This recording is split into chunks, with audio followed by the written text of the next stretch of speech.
tell you that.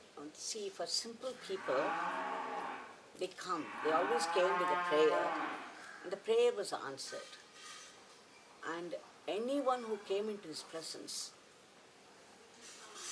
Bhagwan would smile, sometimes pat on their back and say, "My father blesses you."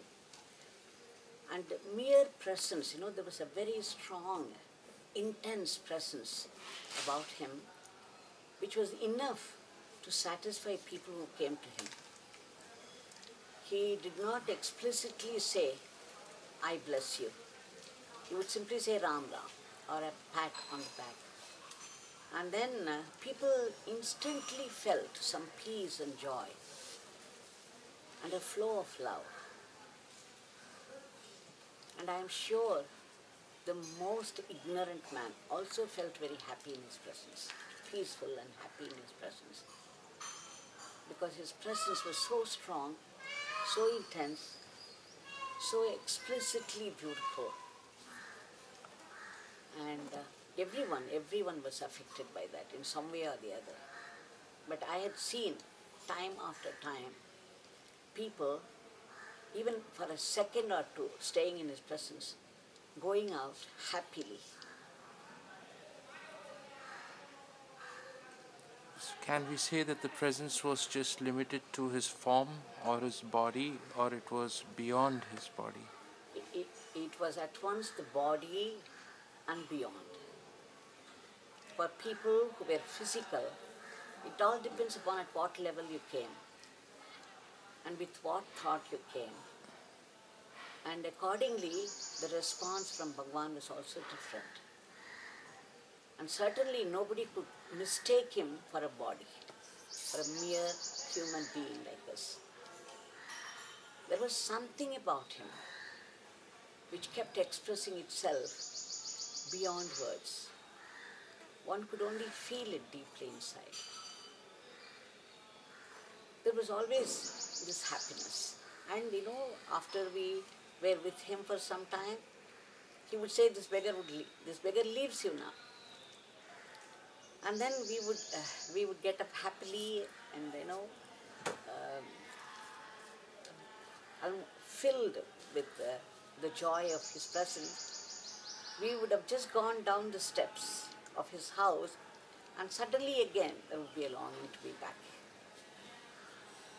There was a longing, sometimes unbearable, that you feel like running back to him, only to face a closed door, because he would leave you and then close the door firmly behind you so that you wouldn't come back, because he always knew there was such divine magnetism about him which drew people. People didn't even know why they came to him. Of course, many came with their problems, and they felt relieved that they left him. Many people could feel tangibly his grace flowing, his love flowing to them. So there are stories and stories and stories of how he helped people, guided people, and protected people. And when anybody entered his presence, he always knew everything about their past, present, and future. Sometimes he would sit and talk with them, drawing every detail of their problem. And sometimes he wouldn't talk at all. He would go into silence and people would sit and they wouldn't be given a chance even to explain. But both the times, the problems would be solved. And they would always come back and tell him. They would come back to express their gratitude. So this I have seen. And as soon as somebody walked into his presence, he would just look at them, with his, his looks. His look was very sharp, penetrating.